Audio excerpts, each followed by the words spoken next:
하겠습니다. 신명기 15장 7절에서 23절 7절입니다. 내 하나님 여호와께서 내게 주신 땅 어느 성읍에서든지 가난한 형제가 너와 함께 거주하거든 그 가난한 형제에게 내 마음을 완악하게 하지 말며 내 손을 움켜쥐지 말고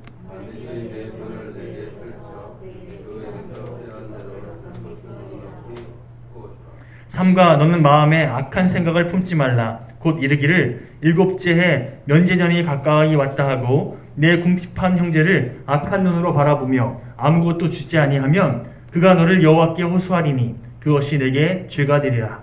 너는 반드시 그에게 줄 것이요 줄 때에는 아끼는 마음을 품지 말 것이니라.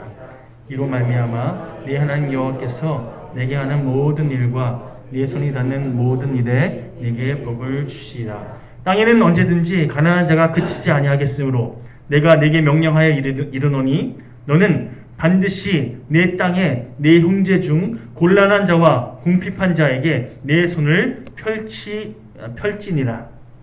내 동족 히브리 남자나 히브리 여자가 내게 팔렸다.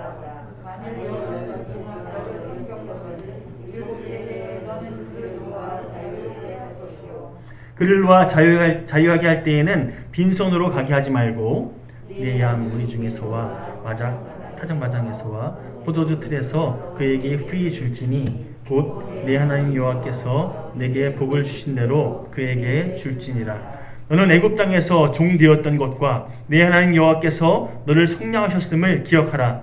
그것으로 말미암아 내가 오늘 이같이 내게 명령하노라. 종이 만일 너와 내 집을 사랑함으로 너와 동거하기를 좋게 여겨 내게 향하여 내가 주인을 떠나지 아니하겠노라 하거든 송곳을 가져다가 그의 귀를 문에 대고 뚫으라. 그리하면 그가 영구히 내 종이 되리라. 내 여종에게도 그같이 할지니라.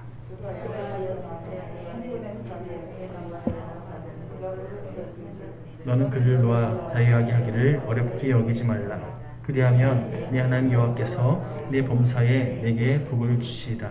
내 소와 양의 처음 난 수컷은 구별하여 내 하나님 여호와께 드릴 것이니 내 소의 첫 새끼는 부리지 말고 내 양의 첫 새끼는 털을 깎지 말고 이는 여호와께서 택하신 곳 내 하나님 여호와 앞에서 먹을지니라. 그러나 그 짐승이 흠이 있어서 절거나 눈이 멀었거나 무슨 흠이 있으면 내 하나님 여호와께 잡아들이지 못할지니 내 성중에서 먹되 부정한 자나 정한 자가 다 같이 먹기를 노루와 사슴을 먹음같이 할 것이요. 23절입니다. 오직 피는 먹지 말고 물같이 땅에 쏟을지니라. 아멘. 앞서 말씀드린 것처럼 오늘은 감리교의 창시자인 존 웨슬레의 혹은 요한 웨슬레의 회심을 기념하여 지키는 웨슬리 회심주일입니다.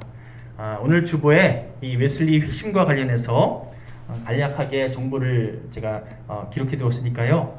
꼭 읽어보시기 바랍니다. 우리가 놓치지 말아야 할 사실이 있는데 웨슬리는요. 회심을 경험하기 전에도 소위 신실해 보이는 신실한 그리스도인이었다는 겁니다.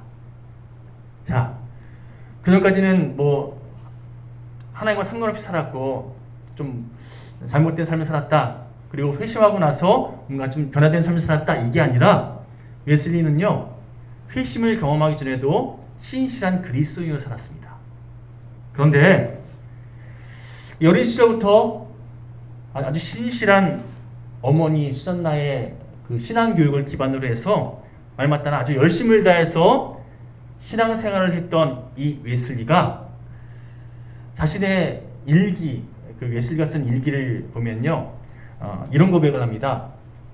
자신은 어린 시절부터 그리스도인으로 살았지만 그러나 회심을 경험하기 전까지는 구원의 확신이 없었다라고. 이해되십니까? 교회 열심히 다니고 신앙생활 열심히 했는데 그런데 정작 구원의 확신이 없었다는 거예요. 제가 몇 년 전에 전도에 대해서 훈련받기 위해서 여러분 혹시 전도 폭발 훈련 들어보셨습니까? 전도 폭발 훈련이라는 전도 훈련 코스가 있는데요. 이 전도 폭발 훈련에서 아주 중요한 두 가지 질문이 있습니다. 자, 한번 첫 번째 질문. 만약 오늘 밤이라도 이 세상을 떠나신다면 천국에 들어갈 것을 확신하고 계십니까? 라는 질문. 이 질문을 시작으로 이제 전도에 대해서 쭉 풀어가는 거예요. 두 번째 질문은요. 만약에 오늘 밤 이 세상을 떠나 천국 문 앞에 섰는데 그때 하나님께서 내가 너를 나의 천국에 들어오게 해야 할 이유가 무엇이냐? 라고 물으신다면 어떻게 대답하시겠습니까? 라는 질문입니다. 여러분 놀랍게도요. 이 두 가지 질문 소위 장로님 중에서도요. 아니 심지어는 목사님 중에서도요. 이 질문에 확신을 가지고 자신 있게 답변하지 못하는 분들이 더러 있었던 겁니다. 내가 천국에 들어간다는 확신이 없고요. 하나님께서 너 천국에 들어가야 할 이유가 무엇이냐라고 물었을 때 이거 뭐라고 대답해야 되지? 이거 답을 스스로 내지 못하는 그런 분들이 있더라는 거예요. 존 웨슬리 역시 마찬가지였던 것 같습니다.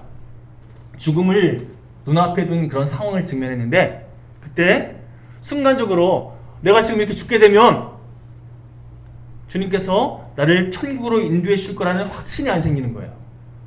그러니까 아주 큰 두려움을 느끼면서 나 이제 죽으면 어떡하지? 아주 이렇게 벌벌 떨고 있는 자신의 모습을 보면서 내가 구원의 확신이 없네? 이걸 깨닫게 됐다는 거죠.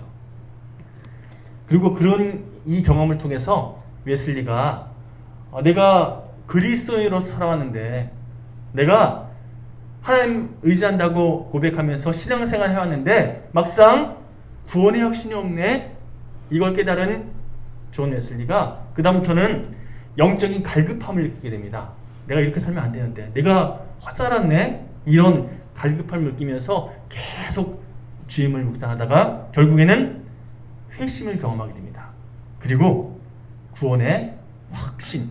내가 주님의 십자가 보혈로 구원의 은혜를 입은 인생이구나. 나는 주님께 속한 인생이구나. 이거를 깨닫게 되는 회심을 경험하게 되죠. 여러분, 구원의 확신을 이렇게 그 삶 가운데 깨닫게 되고 주님 품 안에 온전히 거하게 된 존 웨슬리를 주님께서는요, 영국을 새롭게 하는 도구로 사용하셨고 이후에 존 웨슬리의 그 영성운동, 감리교가 영어로 메소디스트거든요. 메소디스트, 이게 규칙적인이라는 뜻이에요. 존 웨슬리가 아침, 점심, 저녁으로 기도하고 말씀 전하고 또 하나님 말씀 묵상하고 이걸 아주 규칙적으로 매일매일 행했거든요. 그러니 이런 규칙적인 존 웨슬리의 신앙생활을 나도 본받고 싶습니다. 사람들이 함께 모여서 그렇게 쫓아다니면서 감리교회, 메소디스트 처치가 만들어지게 된 거예요. 여러분, 욥기에 보면 욥이 고난의 과정을 거치면서 그동안 하나님에 대해서 개념적으로 그렇게 이해하고 있었는데 그 하나님을 인격적으로 경험하게 됩니다. 다시 말해서 배워서 안 하나님이 아니라 내 삶의 진정한 주관자이신 나를 구원하신 내 삶의 진정한 소망 되시는 하나님을 깨닫게 된 거예요. 그래서 욥이 이런 고백을 합니다. 우리 욥기 42장 5절 말씀 함께 공독해 볼까요? 시작. 내가 죽기에 대하여 귀로 듣기만 하였사오나 이제는 눈으로 주를 배웠나이다. 자, 들어서 알고 있었던 하나님, 배워서 알고 있던 그 하나님을 인격적으로 이제 깨닫게 됐다는 거예요. 다시 말해서 여러분, 회심을 경험한 웨슬리의 심정이 딱 이와 같았을 거라는 생각이 듭니다. 아, 내가 하나님에 대해서 막연히 그냥 알고만 있었는데 머리로만 이해하고 있었는데 그 하나님을 경험한 거예요. 그리고 그 하나님께서 나를 얼마나 사랑하시는지 내가 그 하나님의 구원의 은혜 안에 거하고 있다는 것을 확신하게 되면서 그 하나님을 온전히 의지하는 인생들, 이것이 웨슬리 회심 이 흐름이라는 거예요. 현재 말하는 것은 여기 모이는 한 사람 한 사람, 여러분 구원의 확신을 가지고 살아가는 인생 되시기를 원합니다.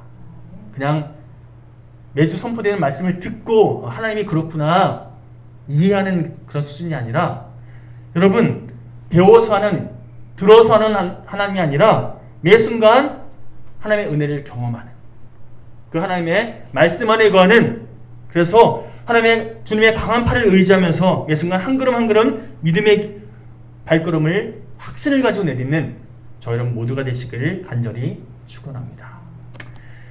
여러분 요즘에 신명나는 삶이라는 주제로 신명의 말씀을 함께 묵상하고 있지 않습니까?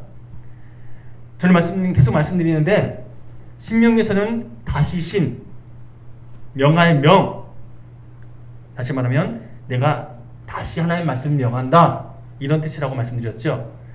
이게 새로운 말씀을 다시 주셨다 이게 아니라 40년 동안 광야 훈련을 거치면서 새롭게 태어난 다음 세대들 이스라엘의 다음 세대들에게 이미 예전에 선포되었던 말씀 그들에게 다시 한번 선포하고 그 하나님의 뜻이 무엇인지 바르게 깨달을 수 있도록 돕기 위해서 선포하고 있는 말씀 이게 신명기의 내용이에요. 자, 오늘은 지난 시간에 이어서 신명기 15장 말씀을 계속해서 살펴보러 가는데요. 이제 40년간의 광야 훈련을 다 마치고 나서 드디어 약속의 땅으로 들어가게 됐습니다.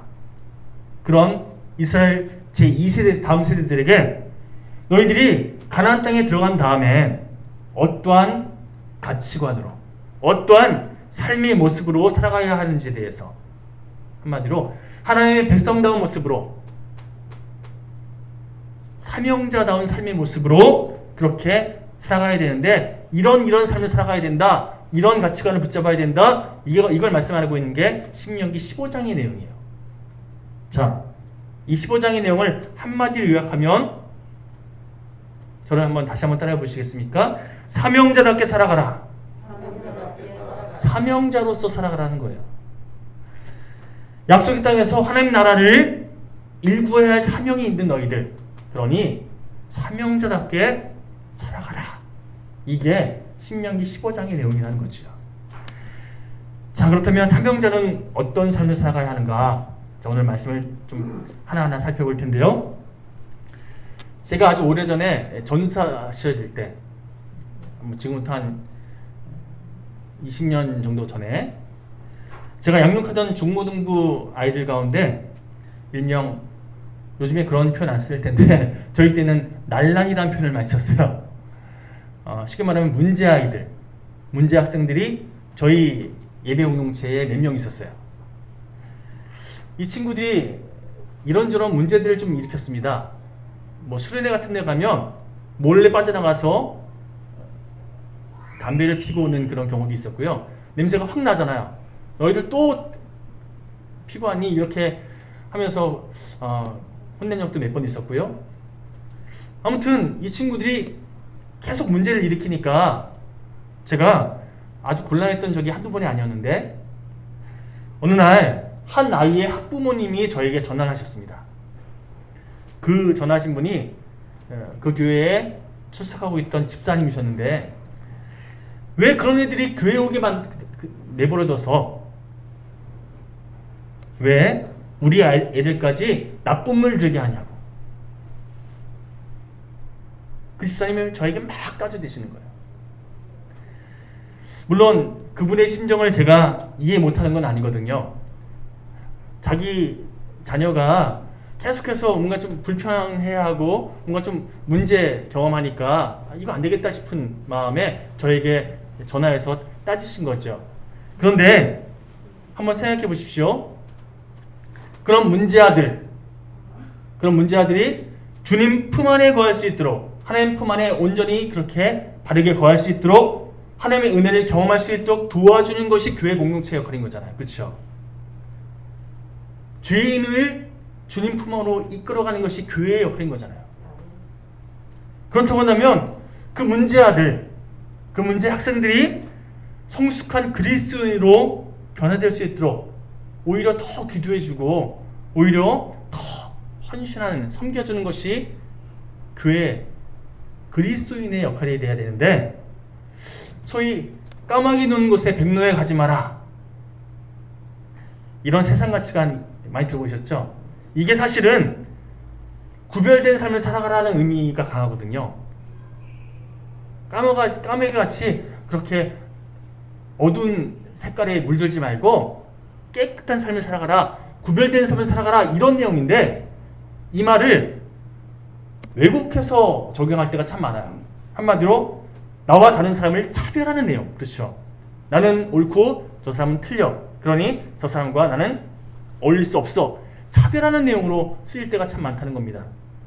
여러분, 문제 있는 아이들 교회에서 쫓아내야 된다, 교회 못 오게 해야 된다, 이렇게 주장하는 그 집사님의 전화를 제가 받으면서 정말 안타까운 마음이 들었다는 거예요.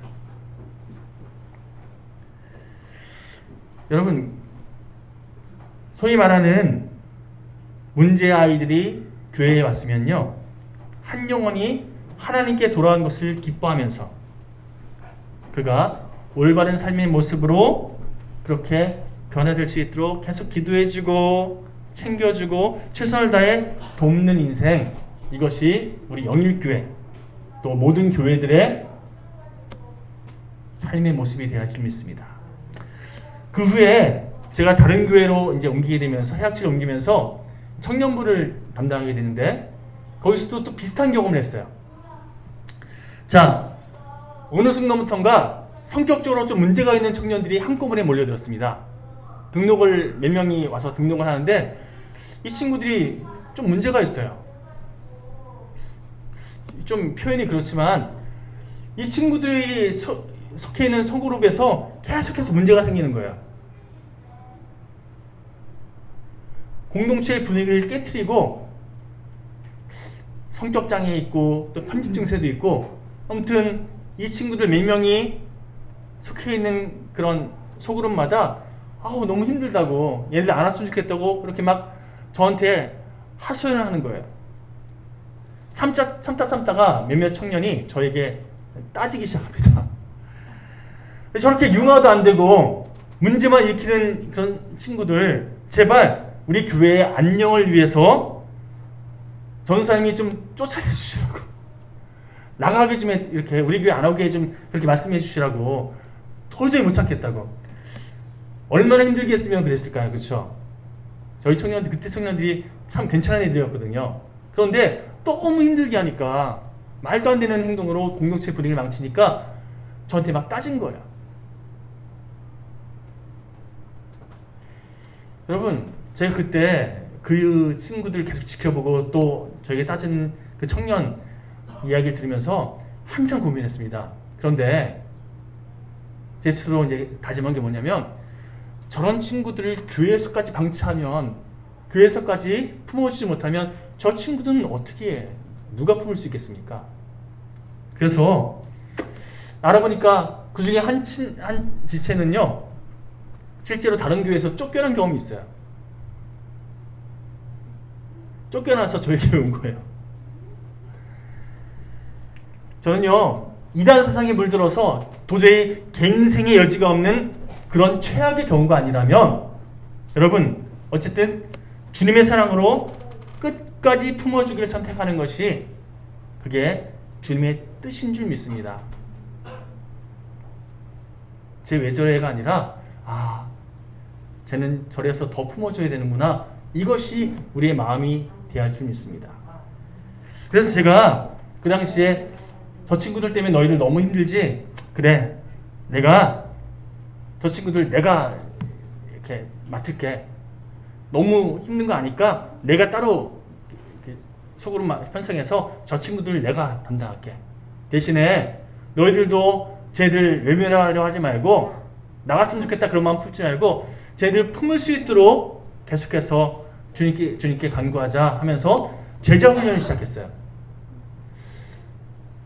그 이후로 몇 년 동안 아주 힘들었습니다.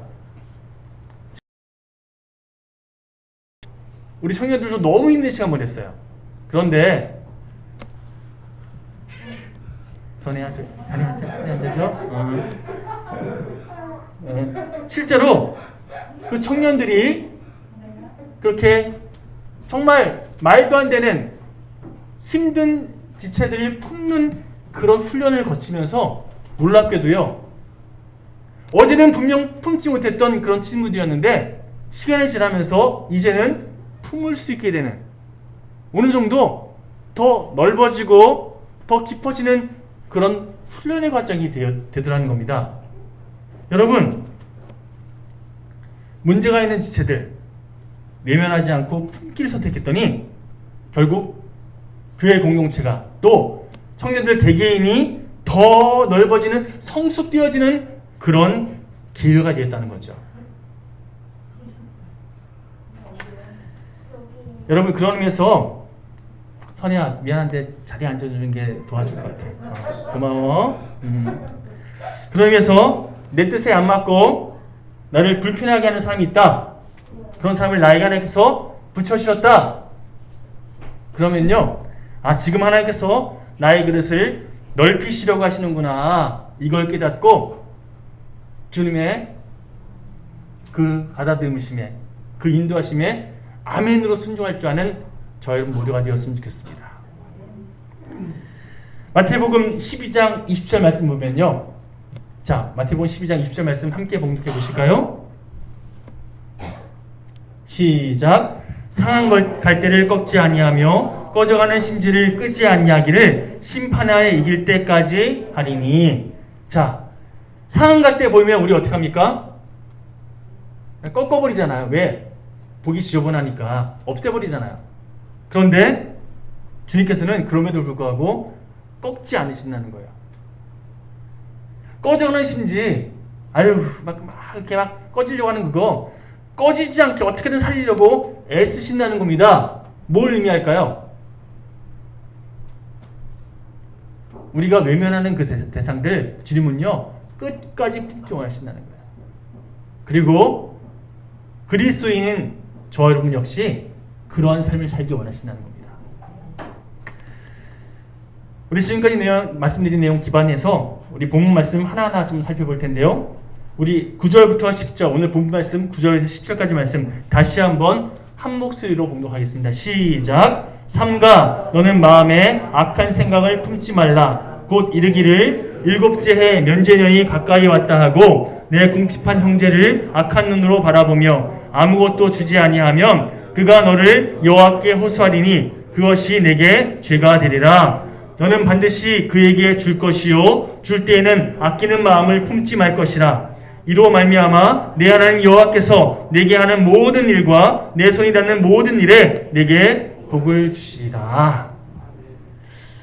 이게 무슨 말이냐면, 잔머리 굴리에서 너의 부를 축적하려는 그런 생각하지 말라는 겁니다.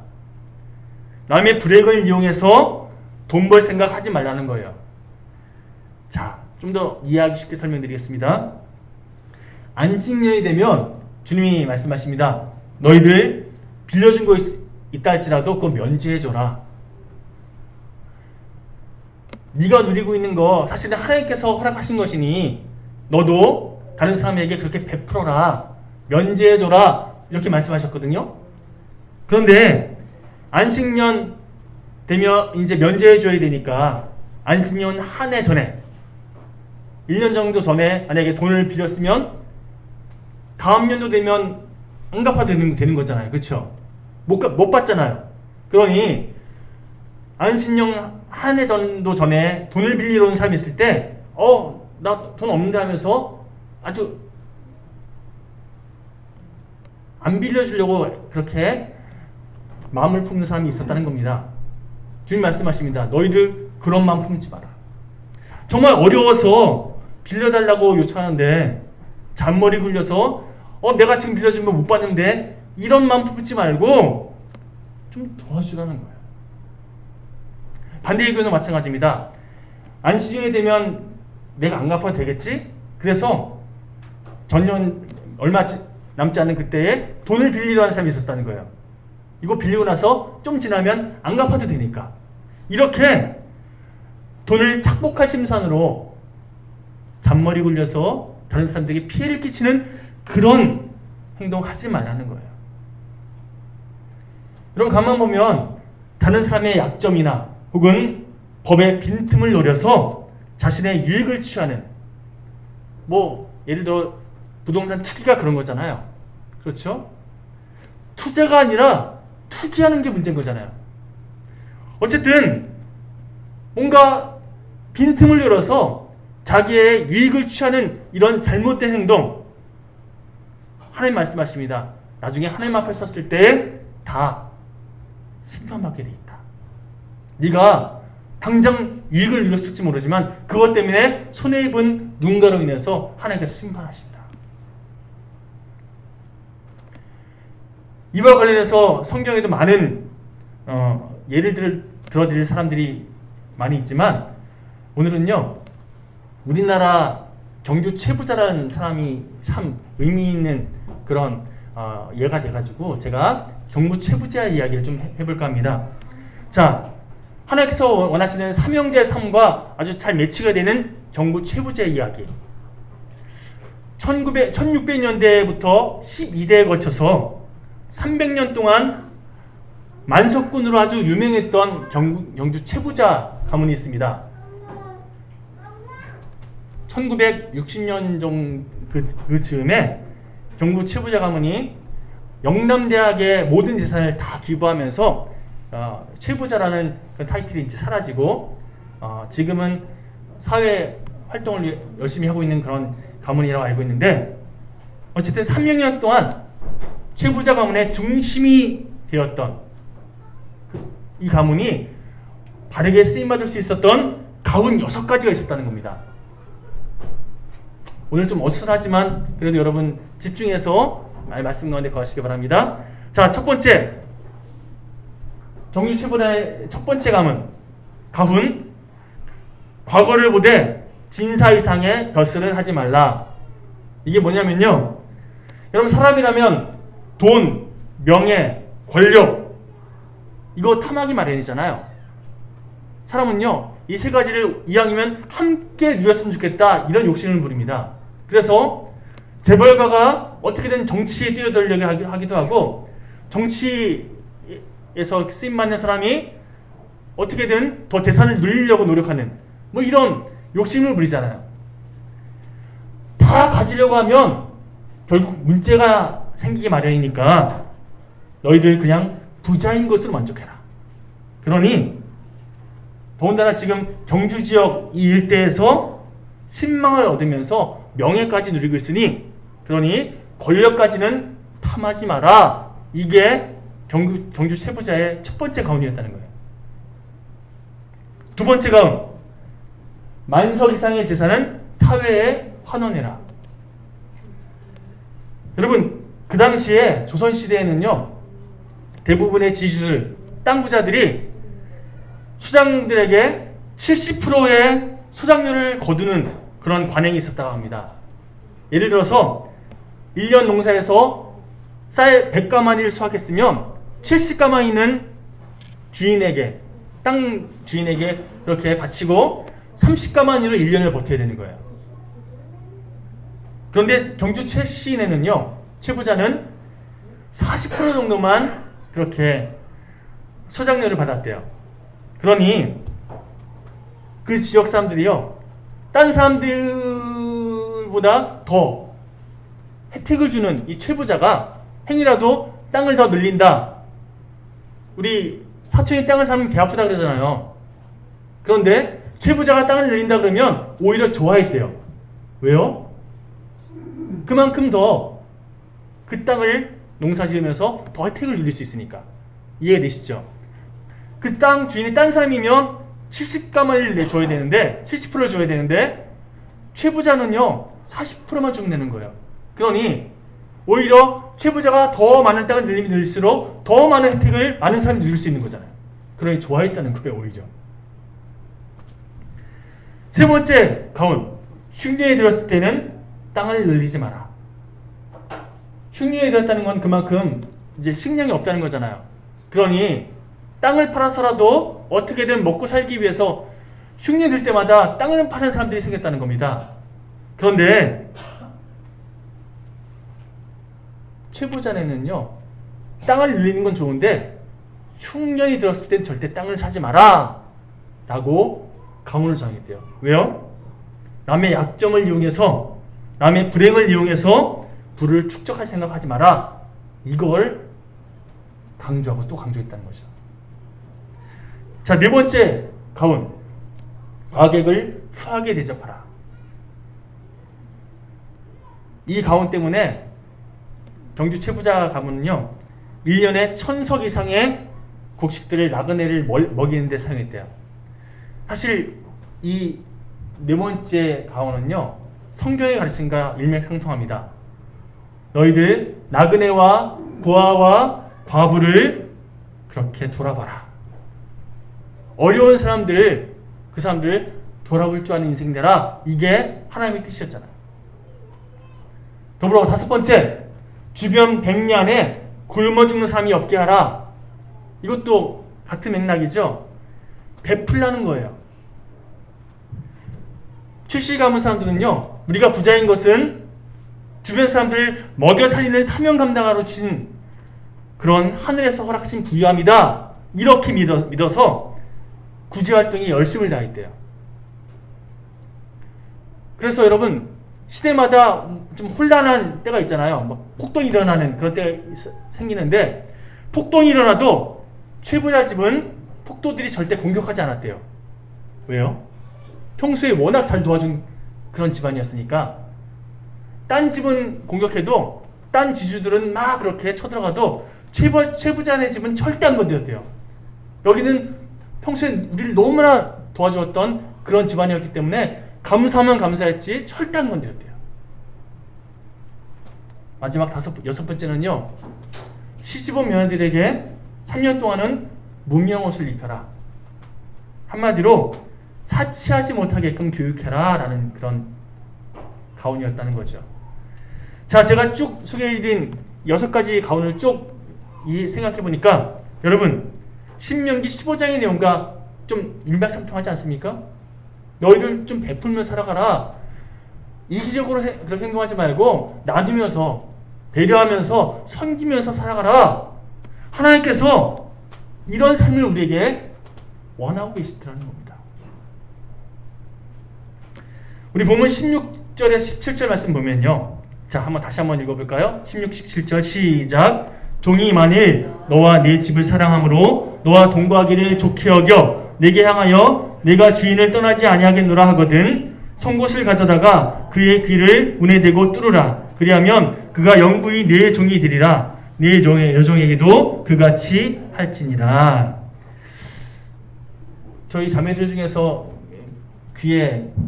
귀걸이 하시는 분들이 계실 텐데, 요즘에는 이게 패션이잖아요. 그렇죠? 그런데 여러분, 신명기 이 당시에는요,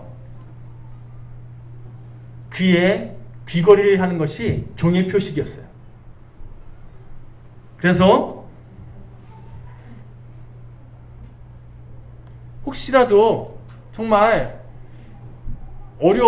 경제적으로 어려워서 내가 빚을 갚기 위해서 종이 되었는데 지내다 보니까 내가 이 집에서 그냥 종살이하는 게 더 좋겠다, 이런 마음을 품었던 사람이 있었던 것 같아요. 그러면 그런 마음 품은 사람들은 아예 이 집에 평생 종으로 이렇게 표식을 해라, 이런 내용인 거예요.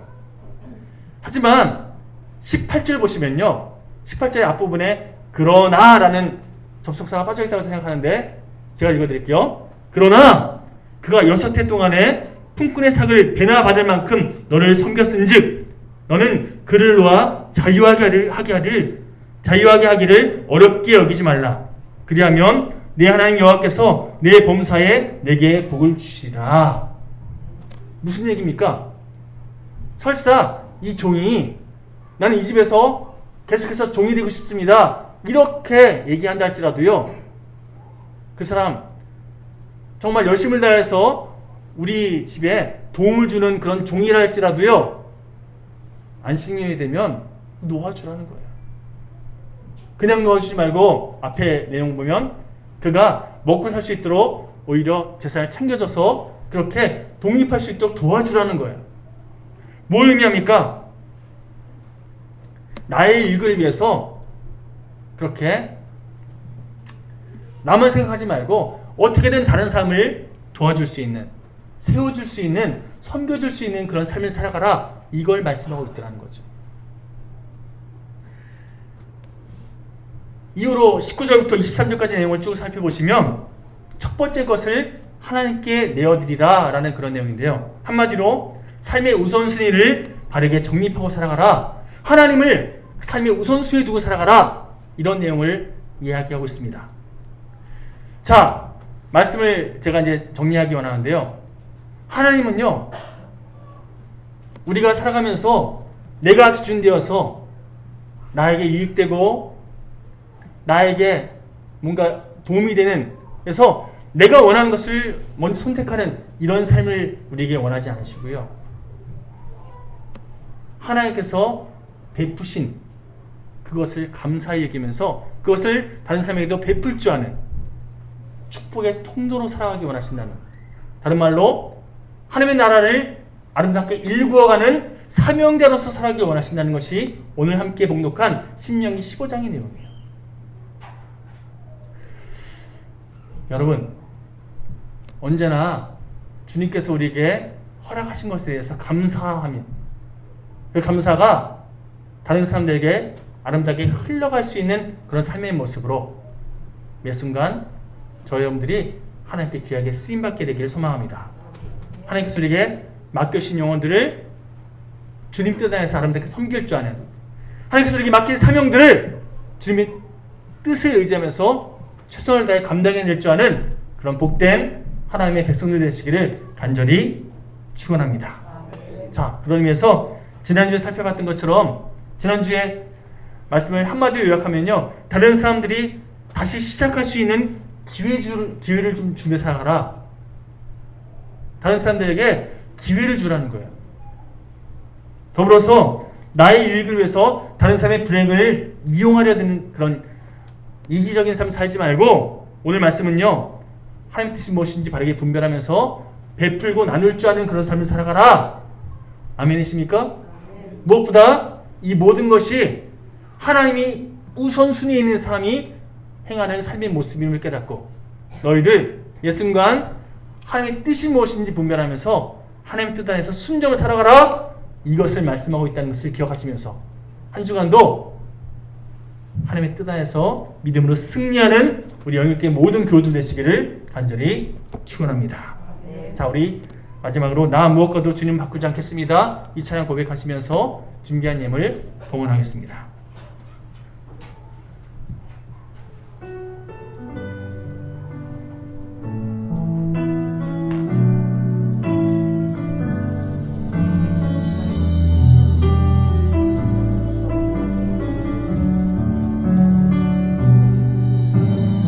무엇과도 주님을 바꾸지 않으리. 다른 어떤 은혜 구하지 않으리. 오직 주님만이 내 삶의 도움이시니 주의 얼굴 보기 원합니다. 주님 사랑해요.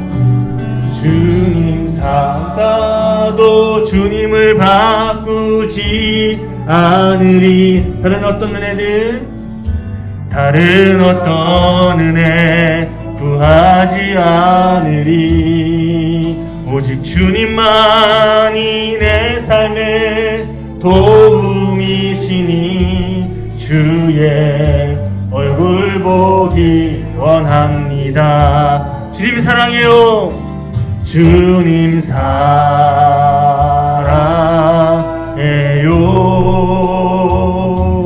온 마음과 정성 다해 하나님의 신실한 친구 되기 원합니다. 예, 멈춰주세요. 오늘 말씀을 선포하면서 그런 생각이 들었습니다. 우리 어린 친구들이 또 예배 시간에 함께 들어와서 사실은 설교 전환 저도 좀 힘들었고요. 여러분들도 함께 집중하는데 좀 방해될 수도 있겠지만, 사실은요, 오늘 말씀과 접목되는 그런 상황이었어요. 그렇죠? 그럼에도 불구하고 어떻게 하라고요? 섬겨주고 품어주고 그렇게 주님 뜻 안에서 함께 하나 될 수 있는 선택을 해라. 오늘 말씀을 통해서 또 상황을 통해서 주님께서 우리에게 강력하게 말씀하신 점이 있습니다. 그러면서 이번 한 주간도 그렇게 주님 뜻 안에서 순종하며 승리하십시오. 제가 기도하고 축도하며 마치겠습니다.